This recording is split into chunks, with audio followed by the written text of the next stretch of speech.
Este es el espacio en donde se comparte la pasión por la investigación clínica. Esto es APEIC el Podcast.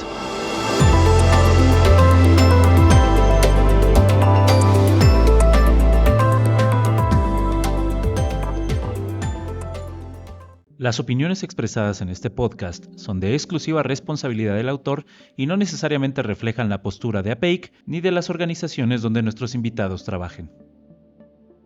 Pues sean bienvenidos a este nuevo episodio de APEIC el Podcast, y me encuentro el día de hoy con toda una institución, el doctor Gerardo González.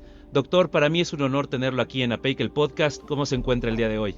Muy bien, Diego, con mucho interés por platicar un poco acerca de la investigación clínica y de los nuevos investigadores en nuestro país, un terreno con un gran futuro, una opción de desarrollo profesional para muchos jóvenes que espero que el país les brinde todas esas oportunidades para que ellos se puedan desarrollar y finalmente el usuario, que es nuestros pacientes, se vean beneficiados de todos estos estudios de investigación, de todo ese conocimiento que se genera a través de los estudios o de los ensayos clínicos.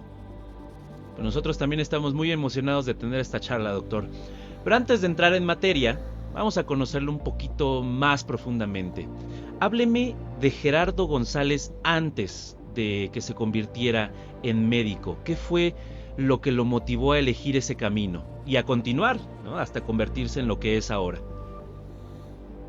Bueno, la verdad es de que en el ir y venir de nuestra vida son una gran cantidad de circunstancias y personas las que van influyendo en las decisiones que uno va tomando. Originalmente hace cerca de 40 años o 50 años yo quería ser ingeniero naval. Estaba convencido de que el futuro estaba en el océano como un sitio para la producción de alternativas de alimentos y una serie de cosas que yo veía en aquel tiempo ya a los 15 años de edad. Sin embargo, en alguna ocasión, platicando con mi padre, quien fue, en paz descanse, ingeniero civil, vengo de una familia de ingenieros mecánicos eléctricos y ingenieros químicos, ingenieros civiles, y mi padre me hizo la pregunta de si me interesaría estudiar medicina. Y él veía que en la familia no había ningún médico y que seguramente sería una buena opción contar con un médico en la familia. No reparé en lo más mínimo en lo que él me estaba comentando y le contesté que seguramente iba a estudiar medicina y seguramente sería algún médico. Así es que esto es un ejercicio que yo hago con mis alumnos, en donde cuando hablamos de los aspectos relacionados a la vocación, es difícil pensar que a los 15 o 16 años tengas la madurez o el conocimiento para que en una forma razonable pueda uno tomar la decisión de qué carrera utilizar. Creo que son más que todo una serie de atributos que tienen que ver con responsabilidad, disciplina, orden, trabajo, esfuerzo, honestidad, etcétera, lo que te hacen finalmente ser o tener ese perfil de un profesionista en cualquier disciplina científica o profesional, con un éxito o con éxito. Posteriormente, yo soy originario de Tamaulipas, me tuve que venir a Monterrey, o me vine a Monterrey a estudiar aquí en la Universidad Autónoma de Nuevo León. Aquí estudié medicina, terminé aquí mismo hice el servicio social en el servicio de endocrinología y después hice mi especialidad en medicina interna. Al término de esto existía una beca para quien era jefe de residentes de la especialidad y tuve la oportunidad de irme a la Universidad de Toronto en Canadá en donde hice la especialidad en endocrinología y regresé a mi alma mater, a la Universidad Autónoma de Nuevo León, como profesor, en donde años después completé mi doctorado en medicina. Y pues aquí he trabajado en los últimos 30 y tantos años, siempre tratando de dar lo mejor de mí para la gente joven. Nadie me obligó a ser profesor, de tal forma que hago mi trabajo con todo el empeño y todo el cariño del mundo. Básicamente, Diego, esa es una reseña así muy rápida. A lo largo de este tiempo, pues he tenido la oportunidad de conocer gente muy brillante que me ha ayudado a desarrollarme en el área de investigación, en el área clínica, y a crear nuevas expectativas y nuevos escenarios para los futuros médicos y para los médicos recién egresados. Fascinante, doctor, de verdad. Esa idea de que se quería ser ingeniero naval. Vaya, es sorprendente, ¿no? Es un cambio algo drástico. Totalmente. Salir del océano para regresar a los hospitales es un cambio muy curioso. Y concuerdo completamente con usted. Elegir una carrera a nuestra edad, donde apenas estamos sabiendo siquiera quién somos, ¿no? ¿Qué nos gusta? ¿Por qué nos gusta? Es algo muy precipitado. La verdad es que creo que muchos elegimos nuestro camino ya como que conscientemente cuando ya estamos en él, ¿no? Cuando ya elegimos la carrera y ahí nos damos cuenta de que, bueno, creo que sí me gusta. Y bueno, no, algunos con no tanta suerte que dicen, creo que me equivoqué. Pues definitivamente es una historia interesante. Creo que cuando uno se dedica con todo el compromiso y con mucho empeño a hacer las cosas, te salen bien, y el que te salgan bien las cosas hace que te vayas enamorando de lo que haces día a día, porque lo sabes hacer, porque lo dominas, porque sabes que puedes cada día hacerlo mejor, y no es algo que te cueste tampoco ningún gran trabajo ir cada vez sumándole algo más a tener un desempeño profesional cada vez mejor. Entonces yo creo que sobre el camino te vas enamorando de lo que estás aprendiendo y de lo que será tu formación y tu desarrollo profesional. Definitivamente. Y conforme también vas viendo los resultados, ¿no? Cómo lo que haces impacta a otras personas y es valorado también, ¿no? Indudablemente. Y oiga, doctor, considerando su muy exitosa trayectoria durante todos estos años dentro de la investigación clínica aquí en México, toda la experiencia que ha desempeñado en diferentes frentes, ¿qué consejos tiene usted a aquellos que están iniciando hoy en este camino de la investigación clínica, que definitivamente ha avanzado con creces a raíz de la pandemia? ¿Qué consejos tiene usted para ellos? Bueno, a todas aquellas personas que tengan la inquietud de si deben dedicar algo de su tiempo, de su desarrollo profesional a la investigación clínica, les puedo tener la agradable noticia de que investigadores clínicos es algo que falta en todas partes del planeta, en nuestro país, en países de primer mundo, y en todos lados faltan investigadores clínicos. También les puedo decir que es una excelente área de desarrollo profesional, que no es incompatible con el tener una práctica médica clínica y aparte ser investigador.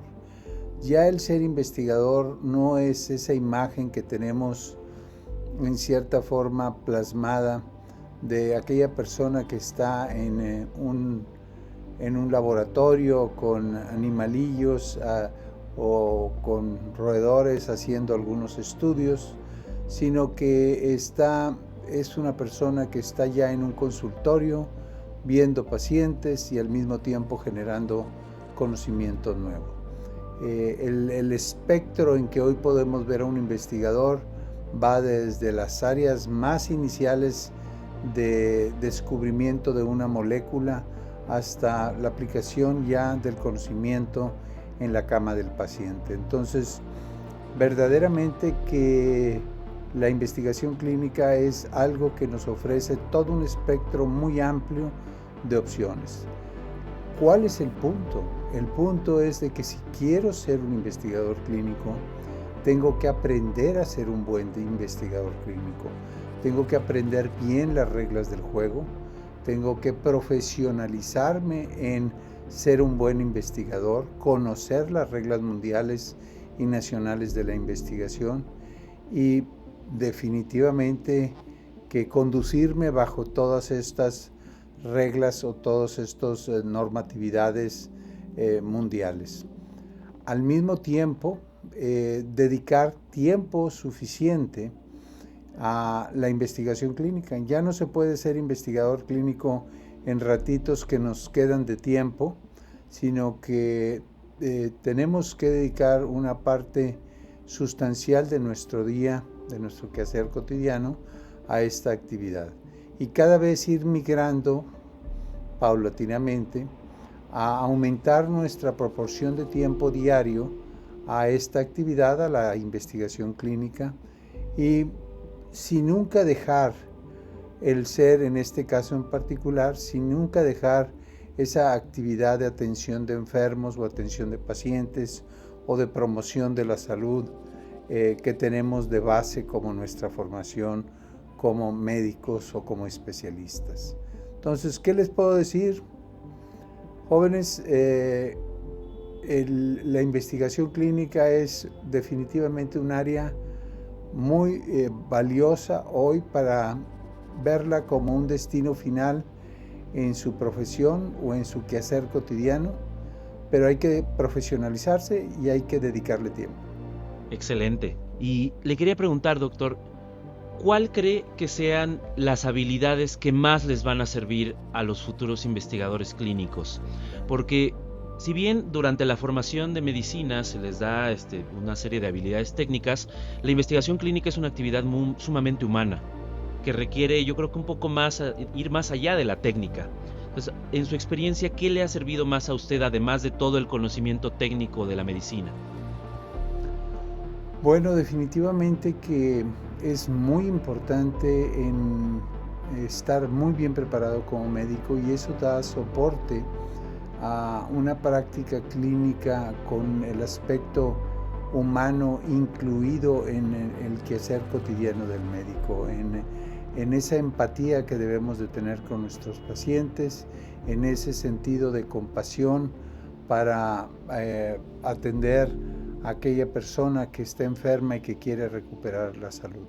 Entonces, definitivamente que ya desde la formación de médico, no hay duda absolutamente que quien está bien formado como médico o como especialista debe incluir aspectos muy relacionados a aspectos humanísticos en la atención o en la convivencia diaria con aquella persona enferma o aquella persona que quiere recuperar su salud. Sin embargo, es importante también prepararse indiscutiblemente en aspectos primeramente técnicos que tienen que ver con las normatividades, las reglas, el ejercicio, la documentación de toda la actividad clínica y de toda la investigación y desde luego los aspectos éticos que tienen que ver con la protección de los participantes en proyectos de investigación. Es algo que debemos de tener prácticamente tatuado en nuestro ejercicio diario de la investigación clínica.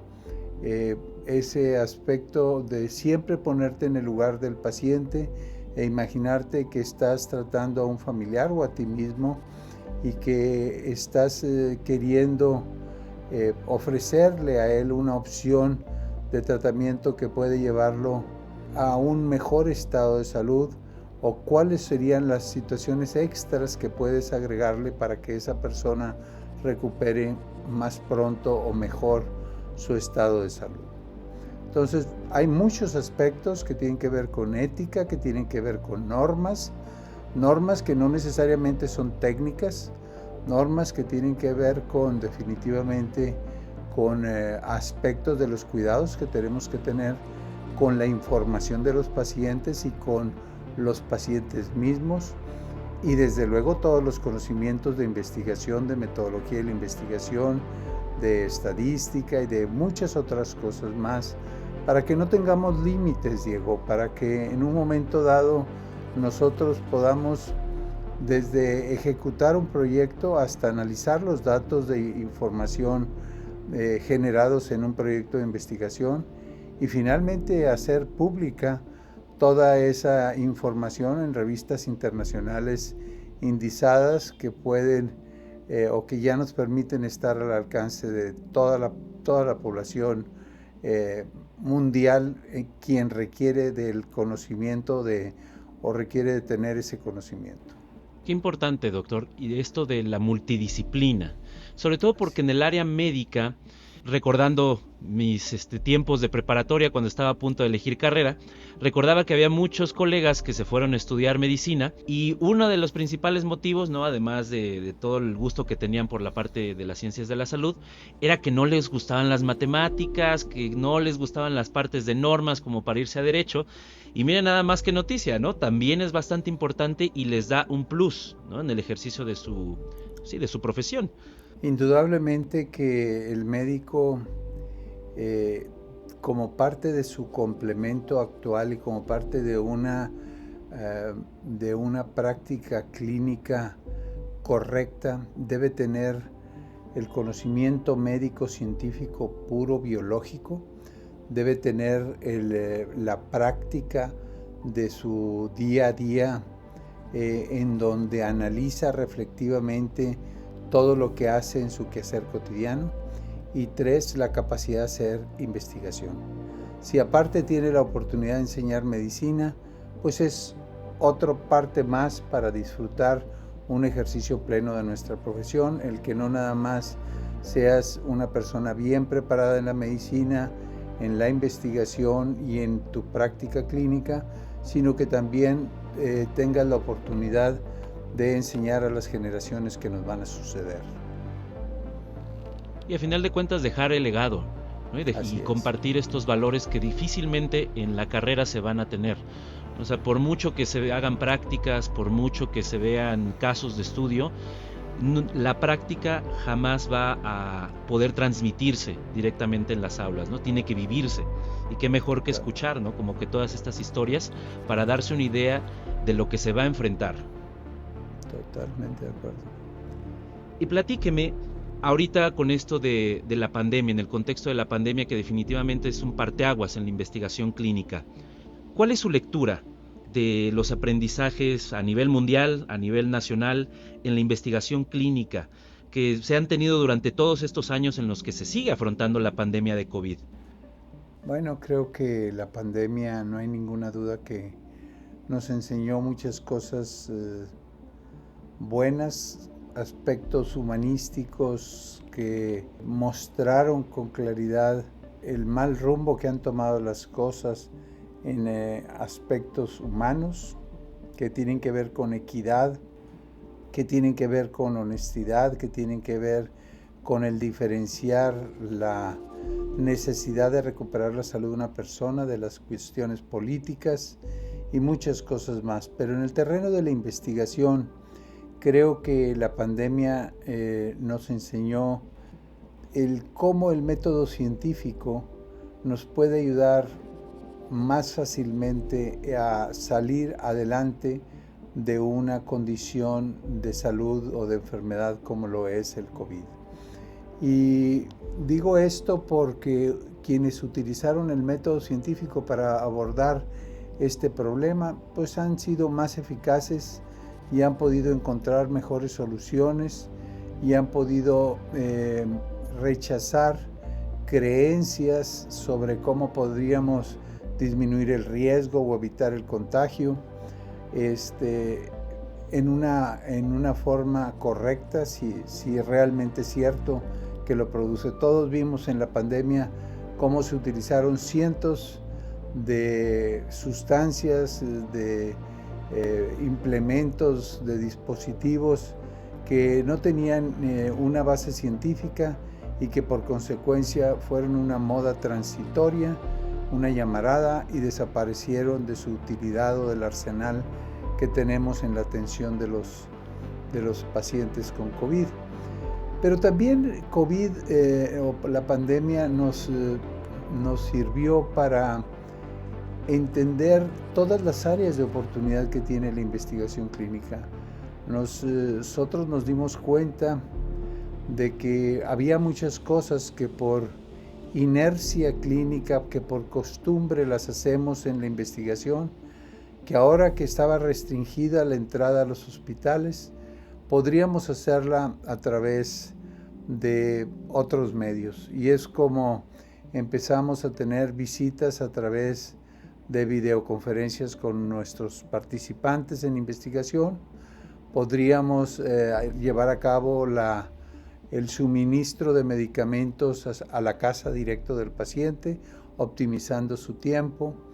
Y podríamos hacer muchas cosas más, y creo que esto da para echar a volar nuestro pensamiento, nuestras reflexiones, y crear nuevas alternativas que estoy seguro que van a ser contempladas en un futuro cercano y que van a ser más eficaces, costo eficaces las intervenciones que haga la investigación farmacéutica a través de lecciones aprendidas durante la pandemia.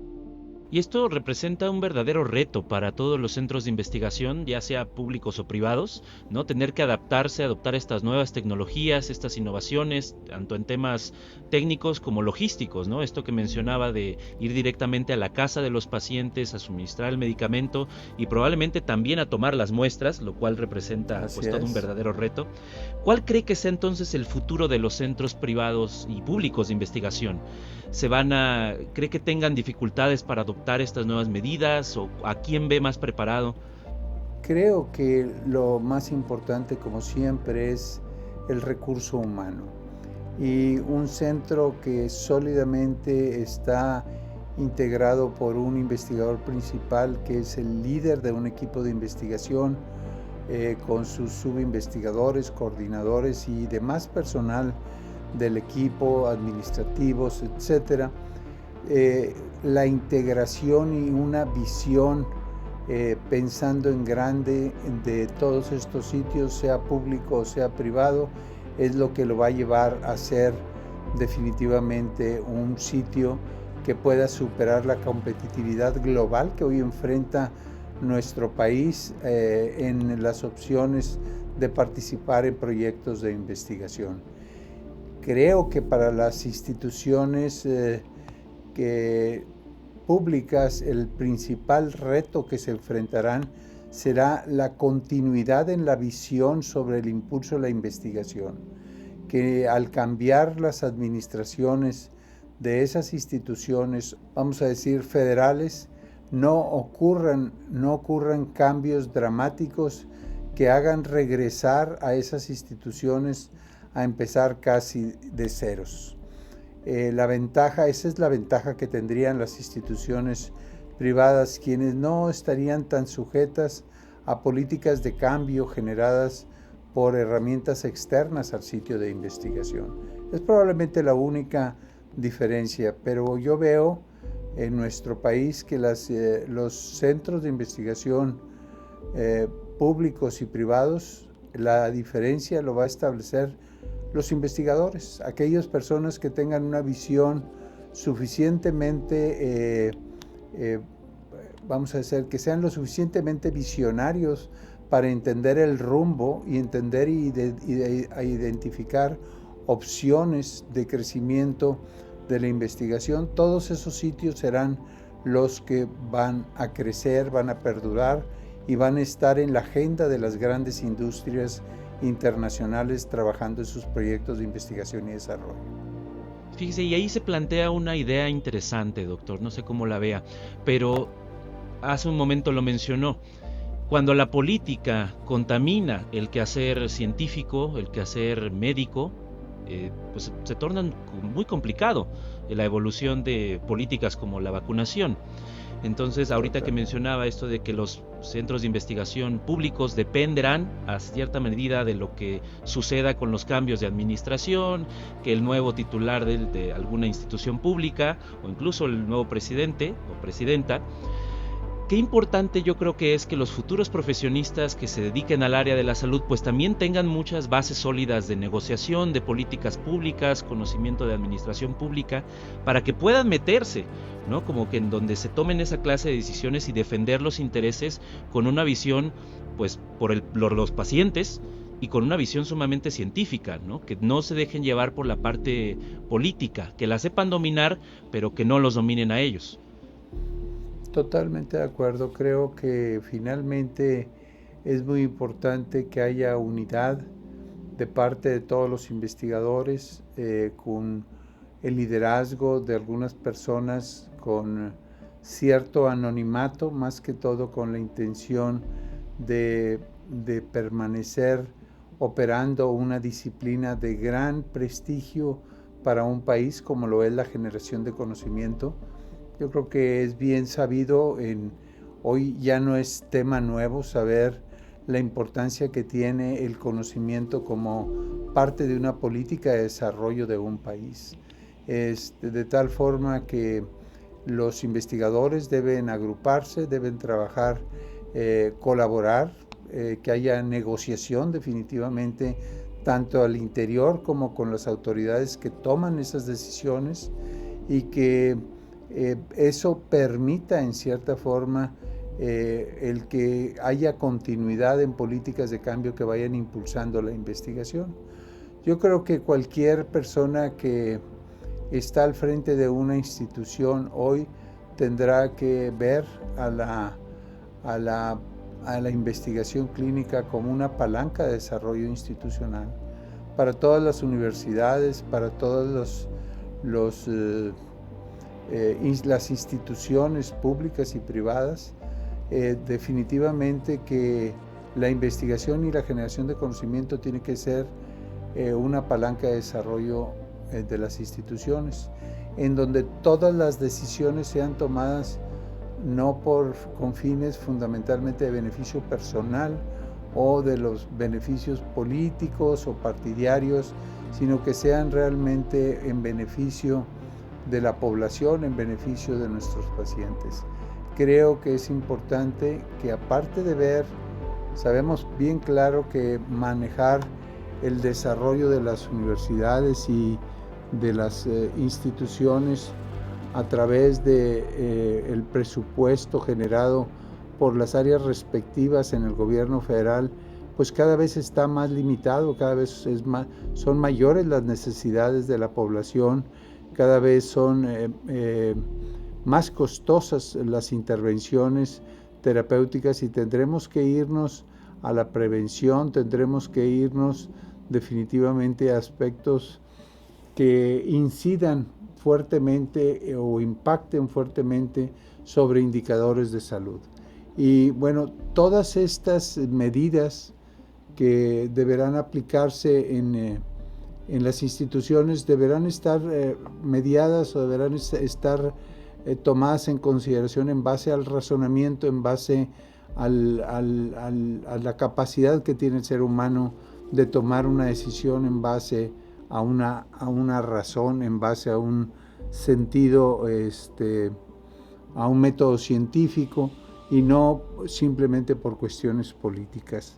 Es importante entender que las instituciones públicas y privadas tienen que manejarse con transparencia, que el recurso generado por estos investigadores, me refiero al recurso económico, llegue al investigador y a su equipo y a sus instalaciones de tal forma que crezca, y que de aquí después también emane para mejorar las condiciones en que se presta la atención en salud a toda una institución, emanar el crecimiento de los comités de ética en investigación, y de bioseguridad, de ahí con recursos humanos que le permitan desarrollarse y capacitarse a los miembros del comité, etcétera. Y bueno, en el terreno definitivamente de los tomadores de opiniones es importante en que se inculque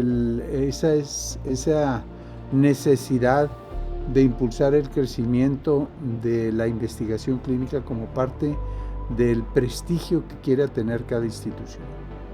Y volvemos a lo que mencioné hace rato, ¿no? La importancia de tener tatuado la palabra ética en nuestro cuerpo, ¿no? De jamás pensarlo y que, o sea, decirlo, ¿no? No solamente aplica a la práctica clínica, también a las partes administrativas, ¿no? ¿Qué es lo que pasaría si ahí el administrador decide evitar algunos números o que el presupuesto no llegue tal cual?